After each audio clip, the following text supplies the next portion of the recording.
우리가 지난 시간 마태복음 14장까지의 말씀을 마쳤고요. 마태복음 14장 마지막에는 풍랑을 잠잠케 하신 예수님의 이적을 우리가 함께 살펴봤습니다. 그리고 오늘 이제 마태복음 15장의 말씀을 봤는데요.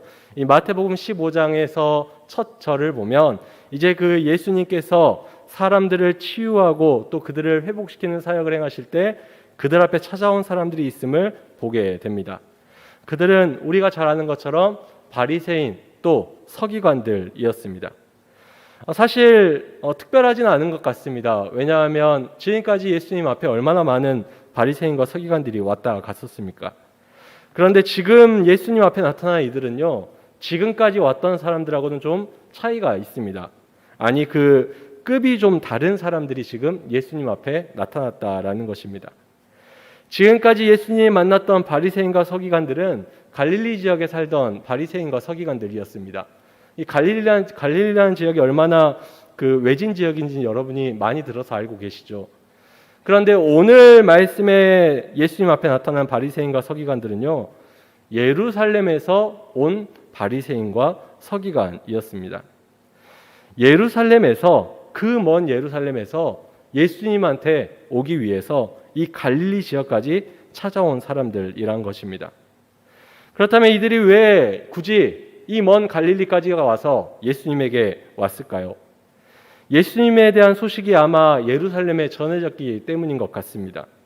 그리고 예수님에 대한 소식을 들었을 때 이 예루살렘에 있던 종교 지도자들이 보기에 무언가 좀 파악해야 되고 확인해야 될 것이 있다라고 여긴 것 같습니다. 그래서 그들은 예루살렘에 있던 바리새인과 서기관들을 직접 보내서 예수님에 대해서 지금 확인하고자 하고 있는 것입니다. 그것이 예수님에 대한 파악을 하는 일이든 아니면 예수님의 앞으로의 사역을 막는 일이든 예루살렘으로부터 종교 지도자들이 이제 예수님을 향해 직접적인 개입을 하기 시작했다라는 것이죠.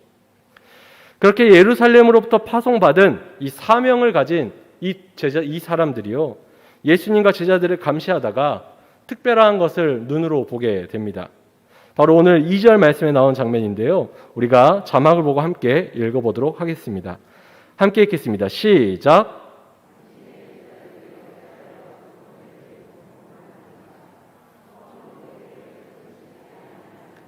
아멘. 이 사람들이 본 장면이 뭐냐면요, 예수님의 제자들이 손을 씻지 않고 떡을 먹는 장면을 봤습니다. 여기 부모님들 많이 계시니까 아마 우리 부모님들도 그런 말씀 많이 하셨을 것 같은데요. 자녀가 놀이터에서 흙밭에서 놀다가 집에 들어와가지고 주방에 있는 간식 먹으려고 하면 뭐라고 하십니까? 손 씻고 먹어라 라고 하죠. 왜냐하면 더러운 손으로 음식을 먹으면 병균이 들어가서 배탈이 날 수 있으니까 손을 씻어라 라고 말하는 게 아주 일반적인 모습입니다.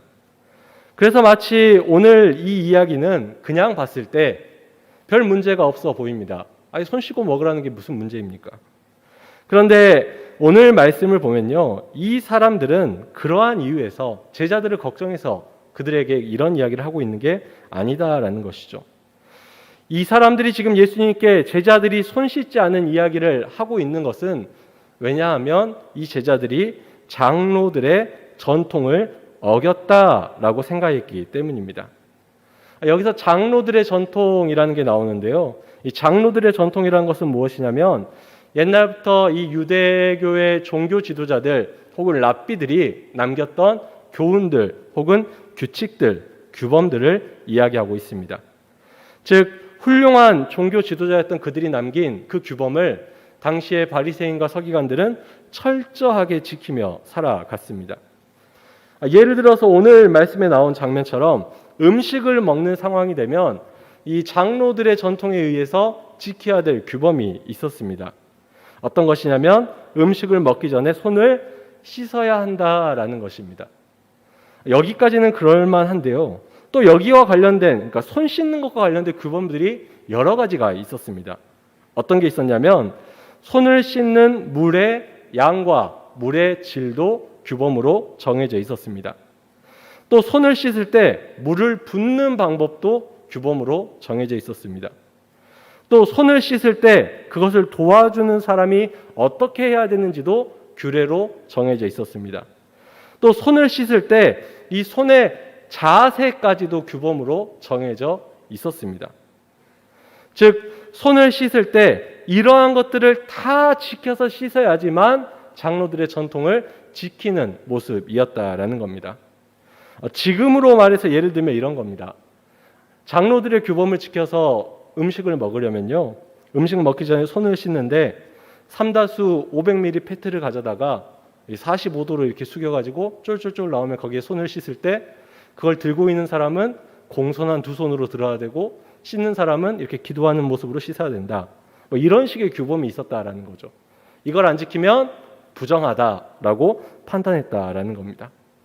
그리고 그렇게 가르치고 또 지키라고 가르쳤던 사람들 눈에 이 제자들은 음식을 손도 씻지 않고 먹고 있었기 때문에 엄청나게 큰 잘못을 저지른 것처럼 보일 수밖에 없다라는 것이죠. 지금 방금 이제 이야기한 걸로 봤을 때는 사실 이 장로들의 전통이란 게 말도 안 되는 것 같지 않습니까? 그런데 사실 이 장로들의 전통은 그 시작은 좋은 목적을 가지고 시작했었습니다.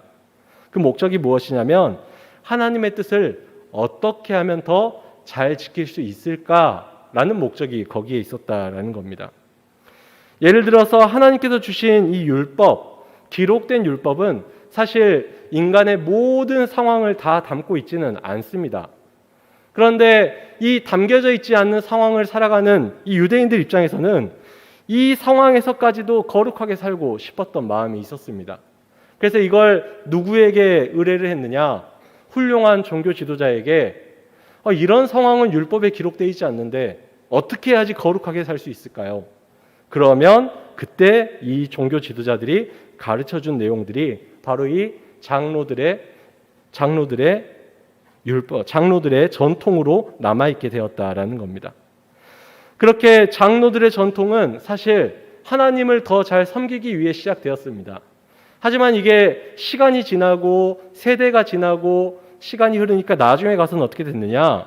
결국 그 본래 의미, 하나님을 더 잘 섬겨야 된다, 더 거룩해야 된다라는 그 본래의 의미는 다 사라지고 그저 형식, 몇 미리의 물, 어떤 질의 물, 어떤 모양으로 이런 형식만 남게 되었다라는 거죠. 그래서 지금 이 바리새인과 서기관들이 예수님께 와서 이렇게 말하고 있는 것입니다. 이 형식을 제자들이 지키지 않고 있다라고 이야기하고 있는 거죠. 그런데 예수님께서는 그런 그들을 향해서 그게 틀렸다라고 분명하게 이야기하고 있습니다. 예수님께서는 그들에게 그들의 잘못을 지적하며 대답하고 있습니다. 오늘 말씀 3절인데요. 우리가 자막을 통해서 함께 읽어보도록 하겠습니다. 함께 읽겠습니다. 시작.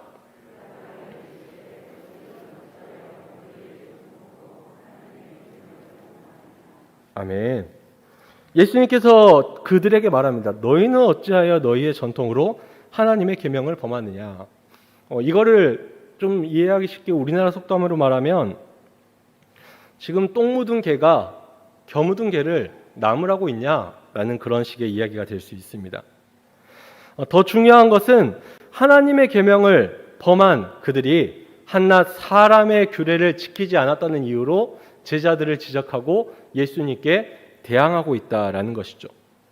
특별히 여기서 예수님이 계명을 범하느냐라고 말할 때 이 범하다라는 말은요, 원어적인 의미로는 무효화시키다, 폐지시키다라는 뜻이 있습니다.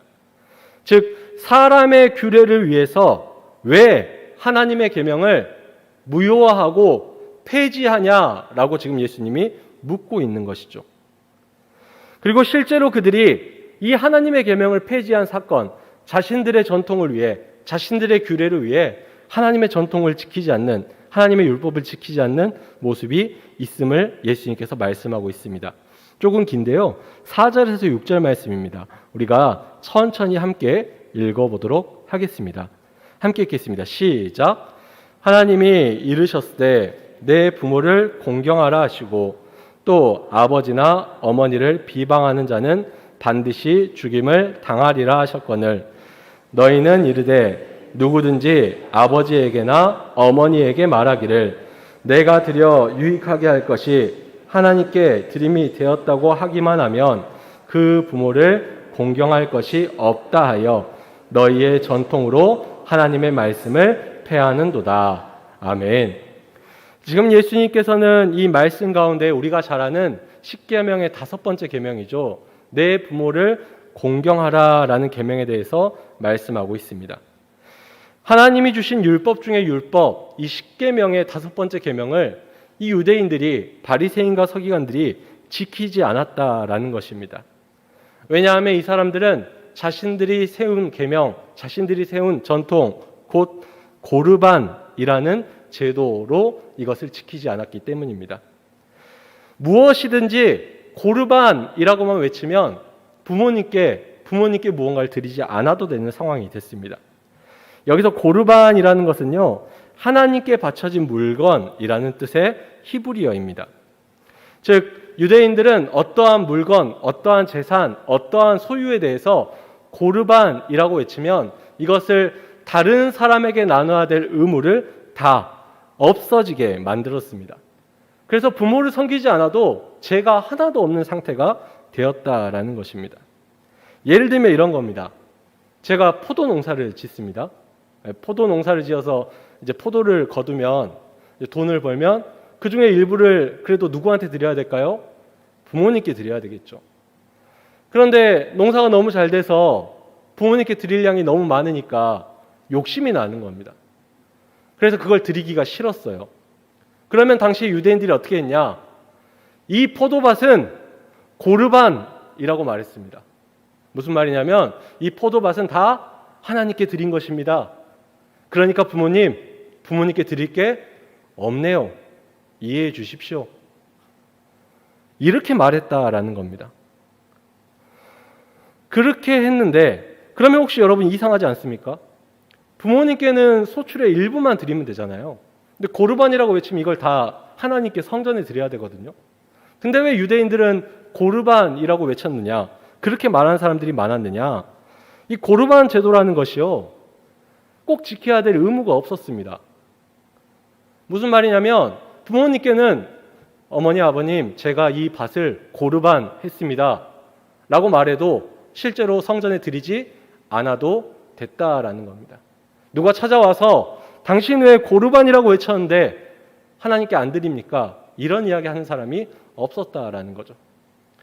그러니까 이게 무슨 말이냐면 겉으로 보기에는 마치 거룩한 것처럼 하나님께 다 드리는 것처럼 이야기하지만 실제로는 다 자기 욕심만 채우던 사람들의 모습이 이 고르반이라는 제도 안에 있었다라는 겁니다. 즉 이 고르반이라는 것이 원래 처음에는 진짜로 하나님께 다 드리기 원하는 마음으로 시작되었다면 지금에 와서 고르반은 유대인들의 이기적인 그 욕심, 그것을 얻기 위한 악용되는 제도 중에 하나였다라는 겁니다. 그리고 이 고르반이라는 제도 때문에 더 이상 이 유대인들은 10계명의 5번째 계명인 내 부모를 공경하라라는 계명을 지킬 이유가 없게 되었다라는 거죠. 지금 예수님이 이 말씀을 하는 겁니다. 어떻게 너희의 전통을 가지고 하나님의 계명을 폐하느냐라는 말씀이죠. 고르반이라는 인간의 계명이 내 부모를 공경하라라는 하나님의 계명을 없애버린 지금 현재의 모습을 예수님께서 지적하고 있는 겁니다. 고르반뿐이었겠습니까? 그 많은 장로들의 전통 가운데 하나님의 계명을 무효화시킨 것들이 얼마나 많았을지 상상할 수가 없습니다.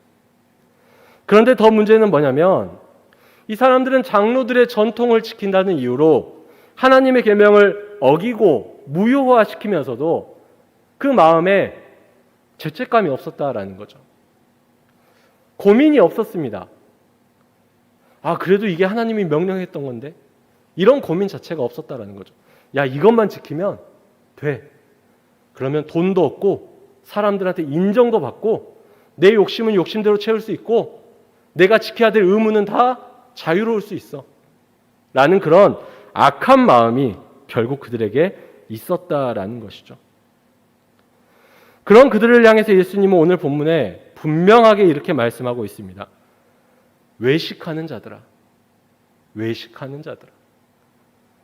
마치 사람들에게는 다 하나님께 드린 것처럼 부모님께 드릴 것까지도 하나님께 드린 것처럼 그런 훌륭한 신앙인 것처럼 행동했지만 결국은 그거 다 자기가 갖고 싶은 욕심에 사람들을 속이고 부모를 속이고 하나님을 속이려 했던 그 외식적인 더러운 마음을 바라보며 예수님께서 외식하는 자들아 라고 꾸짖는 것을 볼 수가 있습니다.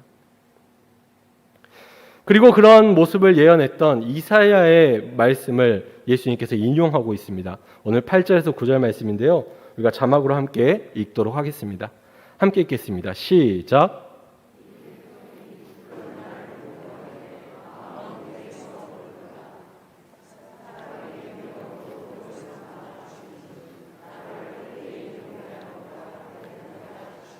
아멘.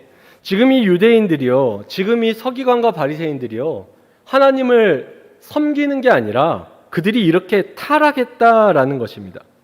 입술로만 하나님을 공경하고요, 마음은 자신을 위해서 살아가는 이들이 당시의 종교인들이었다라는 거죠.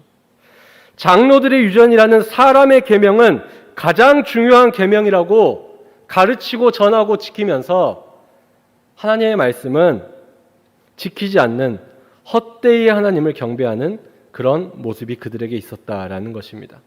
더 문제는 그런 가식적이면서도 위선적이면서도 외식하는 삶을 아무런 죄책감 없이 당연하다는 듯이 옳다는 듯이 살아가던 그들의 모습에 있다라는 것이죠. 그리고 이렇게 외식하는 자들인 이 바리새인과 서기관들, 또 그러한 삶을 추구하는 이들을 향해서 예수님께서 분명히 이렇게 말씀하고 있습니다. 오늘 말씀 14절 말씀인데요. 함께 읽도록 하겠습니다. 그들은 맹인이 되어 맹인을 인도하는 자로다. 만일 맹인이 맹인을 인도하면 둘이 다 구덩이에 빠지리라. 아멘. 그들은 결국 자신들이 지키던 그 전통, 그 규례, 인간의 전통 때문에 그 눈이 가려져서 하나님을 보지 못하는, 하나님의 뜻을 보지 못하는 맹인이 되어버렸다라는 것입니다.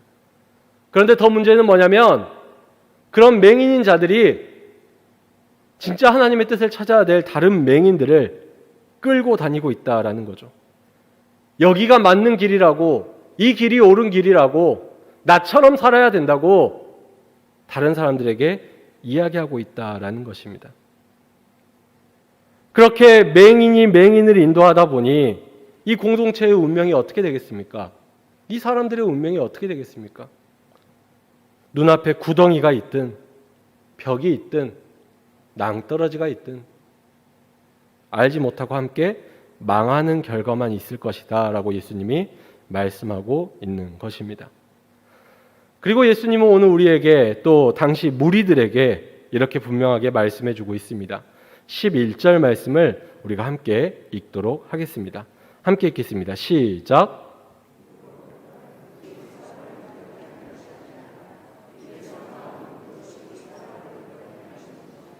아멘. 지금 이 모든 문제가 제자들이 음식을 먹기 전에 손을 씻었지 않았냐, 이걸로 시작되지 않았습니까? 손을 씻지 않고 음식을 먹으면 그건 더러운 거니까 사람을 더럽게 한다라고 생각했던 바리새인과 서기관들을 향해서 예수님께서 이렇게 말씀하는 겁니다. 입으로 들어가는 것이 더럽게 하는 것이 아니라 안에서 나오는 것이 더럽게 하는 것이다 라는 거죠. 밖에서 보여지는 것이 깨끗하냐 더럽냐가 중요한 게 아니라 안이 깨끗해야 된다라는 겁니다. 외부에 보여지는 삶이 거룩하냐 아니냐라는 것보다 내면적인 것이, 즉 그 사람의 생각과 의도와 목적이 거룩해야만 그 사람이 거룩하다라는 것이죠. 외면적인 것만 신경 쓰면서 그것을 중요하게 생각하면서 사람에게 보이기 위해서 살아가는 그 삶은 우리가 흔히 말하는 인본주의적인 삶 아니겠습니까? 그런데 믿음 생활이 인본주의적인 삶은 아니잖아요. 그래서 예수님이 말씀하고 있는 겁니다. 우리의 내적인 것이, 우리의 안이, 우리의 생각이, 우리의 의도와 목적이 거룩해져야만 한다라는 것입니다. 진짜 거룩함은 마음에서부터 시작된다라는 것입니다. 하나님께서 우리의 마음을 감찰하신다는 것을 믿고 인정한다면 마음을 거룩하게 하라라는 예수님의 말씀인 것입니다. 오늘 이 바리새인과 서기관들의 모습, 또 그들이 맞다고 생각했을 유대인들의 모습을 바라보며 저 사람 같은 모습이 혹시 우리 가운데 있지 않는지 한 번 더 생각해 보게 됩니다. 누구보다 하나님을 잘 안다라고 말하는 저 사람들이 목숨을 걸고 지켰던 그 장로들의 전통이 혹시 우리에게도 있지는 않습니까? 우리가 혹시 그런 것 지키고 있는 것은 아닙니까? 그 사람들은 그래도 장로의 전통이죠. 우리는 나의 전통, 나의 규례, 나의 방식, 나의 신앙 경험, 그것만 중요해서 때로는 하나님이 분명히 명령했음에도 불구하고 하나님의 계명을 무효화시키고 어기며 살아가고 있지는 않습니까? 하나님이 뭐라고 하든 말든 내 기준대로 살고 내 전통대로 살고 내 신앙대로 사는 게 혹시 우리의 모습이 아닙니까? 그러면서 마치 사람들 앞에서는 내가 누구보다 하나님을 잘 섬기는 신실한 사람입니다. 저는 고르반, 제 모든 것 하나님께 드렸습니다. 제 인생도 드리고 제 집도 드리고 제 자녀도 드리고, 그런 가식적인 모습이 혹시 우리 안에 있지 않습니까? 혹시 그러한 모습이 자신의 안에서 발견된다면, 제 안에서 발견된다면 깨달을 수 있는 은혜를 주신 하나님께 진심으로 감사드립니다. 바라기는 내 안에 그런 모습이 있음을 깨달았다면 회개할 수 있는 저와 여러분 되기를 간절히 소원합니다. 그런데 만약에 이렇게 함께 나누었음에도 불구하고 아무것도 발견하지 못했을 수도 있습니다. 왜냐하면 좋게는 진짜 예수님이 말한 안이 거룩한 사람이 우리 가운데 있을 수 있기 때문입니다. 그런데 나쁜 쪽으로는요, 이 발견하지 못한 이유에 대해서 나쁜 쪽으로 이야기를 하자면 죄송하지만 이미 예수님이 말하는 맹인이 되어버렸을 수도 있기 때문입니다. 내 생각과 내 기준과 내 신앙 경험과 내 업적과 내 직분이 내 눈을 가려버려서 하나님을 보지 못하고 맹인이 되어버린, 더 나아가서 사람들에게는 그럴싸하게 보이지만 하나님 사람같이 살아가는 것 같지만 그 안에는 내 욕심을 이루는데 내 모든 마음을 쏟고 있는 그런 사람이, 그런 외식하는 자가 우리의 모습이 되지 않기를 간절히 소원합니다. 우리가 한 가지 기억할 것은 오늘 예수님께서 이 바리새인과 서기관과 같이 외식하는 자의 삶을 언젠가는 반드시 드러내신다라는 겁니다. 오늘 말씀에서 이 무리 앞에서 이 사람들의 외식을 예수님께서 말씀하셨듯이 우리가 외식하며 살아가면요, 하나님께서 언젠가 우리를 드러내십니다. 사람들 앞에서 드러낼 수도 있습니다. 그런데 좀 열심히 외식하면요, 사람들한테는 숨길 수 있겠죠. 하지만 하나님 앞에 설 때는 다 드러날 수밖에 없습니다.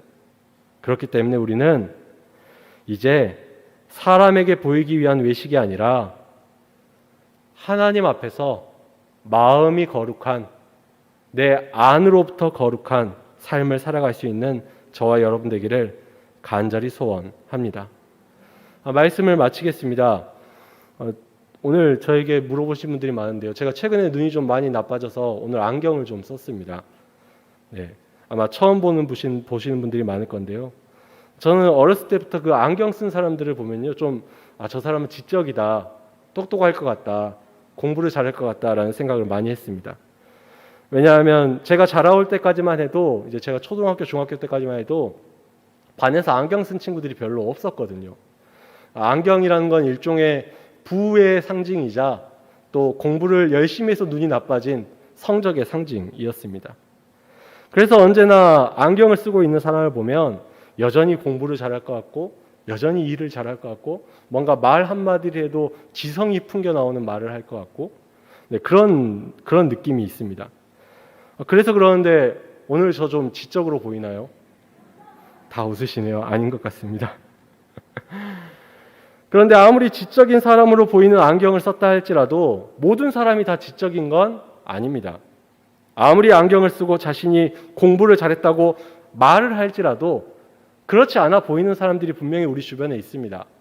예를 들면 말 한마디를 해도 정말 지적이지 않은 말만 하는 사람들, 생각 하나를 해도 정말 저급한 생각만 하는 사람들, 또 어떠한 행동을 할 때 정말 수준 낮은 행동만 하는 사람들을 볼 때 그 사람이 아무리 비싼 안경, 멋진 안경을 써도 우리는 그 사람을 지적이다라고 말하지 않죠. 그런데 심지어 그런 사람의 안경을 자세히 봤더니 제 안경처럼 이렇게 렌즈가 없는 겁니다. 네. 렌즈가 없네요. 네. 그렇게 겉으로는 지적인 척하는 사람이 보여지는 모습에는 지적인 게 하나도 없고 심지어 이 안경까지도 가짜라는 게 밝혀졌을 때 여러분 어떤 마음이시겠습니까? 방금 웃으신 것처럼 아마 실소를 터뜨리실 겁니다. 어떻습니까? 제가 안경을 써서 오늘 외적으로 좀 잘 보이려고 하는 제 욕망을 들켰는데요. 여러분 어떤 생각을 하셨습니까? 똑같이 여러분에게 한번 물어보겠습니다. 우리가 외식하는 자와 같이 신앙생활하는 모습을요, 하나님이 보시면 어떠실까요? 우리가 외식하는 자와 같이 신앙생활하는 모습을 함께 예배드리는 우리 성도님들 중에 누군가 보게 된다면 어떠실까요? 아니, 우리가 외식하는 자와 같이 신앙생활하는 모습을 믿지 않는 저 세상 사람들이 본다면 어떨까요? 오늘 말씀은 우리에게 다시 한 번 더 묻습니다. 우리 신앙생활에서 가장 중요한 게 무엇입니까? 무엇이 변화되어야 합니까? 무엇에 우리가 집중해야 합니까? 바라기는 예수님의 말씀처럼 무엇보다 마음을 거룩하게 할 수 있는 저와 여러분 되기를 간절히 소원합니다.